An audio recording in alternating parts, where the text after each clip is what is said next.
As voters make their final choices in the presidential race between Kamala Harris and Donald Trump, as well as in hundreds of congressional and state elections, Forbes is closely tracking the developments, updating readers with key events and the biggest stories as they unfold. Trump declares victory. Donald Trump declared victory in the early hours of Wednesday morning, moments after the Associated Press called Pennsylvania in his favor. This win placed him just a few electoral votes away from clinching the presidency. Speaking to supporters in Palm Beach, Florida, Trump described the event as the culmination of the greatest political movement of all time, flanked by his wife Melania, children and running mate, Senator J.D. Vance. He praised Vance for his performance, especially on networks like CNN and MSNBC, calling him a good choice and a brain who had obliterated the media networks critical of Trump. Trump also lavished praise on Elon Musk, calling him a super genius and celebrating SpaceX's achievements. "We need to protect our super geniuses," Trump said, expressing admiration for Musk's contributions to technology and innovation, key states and the electoral map. By 2:30 a.m. EST, Trump secured Pennsylvania's 19 electoral votes, pushing his total to 267, just 3 shy of the necessary 270. Alaska's 3 electoral votes would likely put him over the top, though the Associated Press had not yet declared Alaska for him. Trump was also leading in several other battleground states, including Georgia, Michigan, and Nevada. His advantage in Pennsylvania, where he was performing better than in 2020, seemed to seal Harris's fate in the state. In Georgia, Trump was ahead by nearly 2 points with 94% of the vote counted, and he had a similar lead in Nevada, Michigan, and Wisconsin.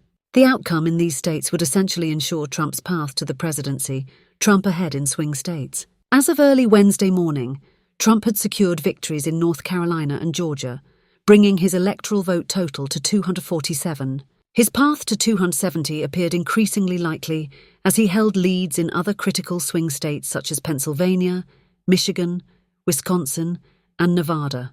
Trump's lead in Nevada was particularly significant, as it was the last battleground to begin reporting results. Trump's strong performance among key demographics, such as Arab American voters in Dearborn, Michigan, where he led Kamala Harris by a significant margin, further bolstered his standing in the race. Harris's struggles and campaign optimism. Kamala Harris's path to victory appeared much narrower following Trump's victories in North Carolina and Georgia. Her campaign, however, maintained some optimism, with campaign chair Jen O'Malley Dillon expressing confidence that Harris could still win the northern battleground states, including Pennsylvania, Michigan, and Wisconsin.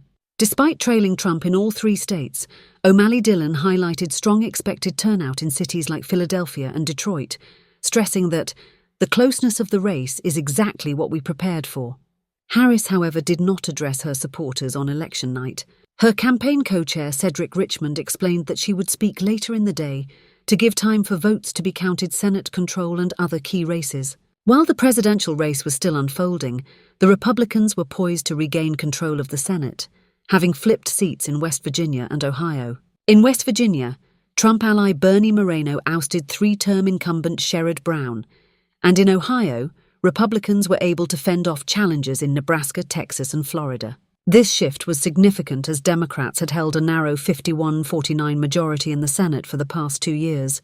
The battle for control of the House, however, remained a toss-up, with Republicans slightly favored to retain their majority, according to analysts' bomb threats and Election Day challenges. On Election Day, polling locations in several swing states faced challenges, including bomb threats and voting machine malfunctions. In Pennsylvania, bomb threats were reported in multiple counties, and a building housing the Center County Elections Office had to be evacuated temporarily. Similarly, in Georgia, bomb threats forced the closure of polling locations in Gwinnett County, with voting hours extended to make up for the disruption. Other disruptions included voting machine malfunctions in Arizona, where several polling stations had to extend their hours. These incidents raised concerns about election security, but election officials maintained that they were taking necessary precautions to ensure fair voting support. The Latino vote and shifting demographics exit polling indicated that Harris performed less well among Latino voters than President Biden did in 2020. While Harris still received the majority of the Latino vote, it was a smaller share than Biden's, and Trump saw improved support among Latino men, a demographic that had previously favored Biden in the 2020 election. Early vote results and other updates. While initial results from states like Indiana and Kentucky showed Trump with a commanding lead, the real indicator of how the race was unfolding came as the swing states began reporting their results by 9 p.m. Trump had claimed victories in several states, including Texas, Florida, and Ohio, while Harris won in Massachusetts, Connecticut, and New York. In a smaller early voting tradition, the town of Dixville Notch in New Hampshire split its votes between Harris and Trump, with each candidate receiving 3 votes, a ceremonial outcome, as it rarely predicts the overall results of the election. The polls and betting markets.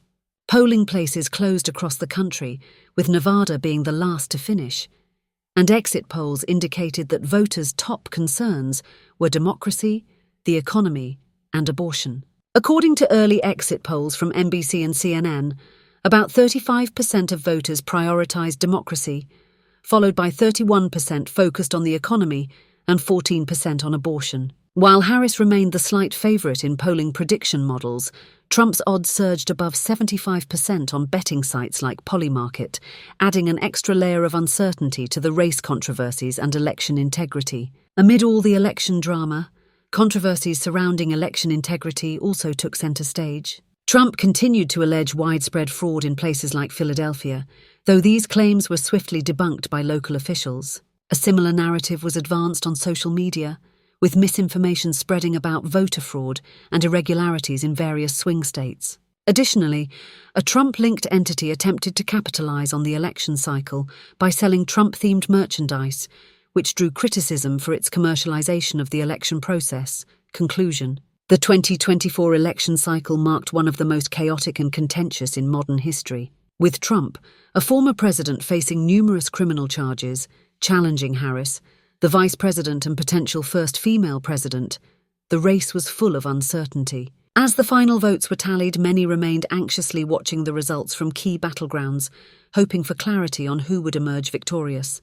While Trump dominated early results, the situation remained fluid, with many variables still in play as the night wore on.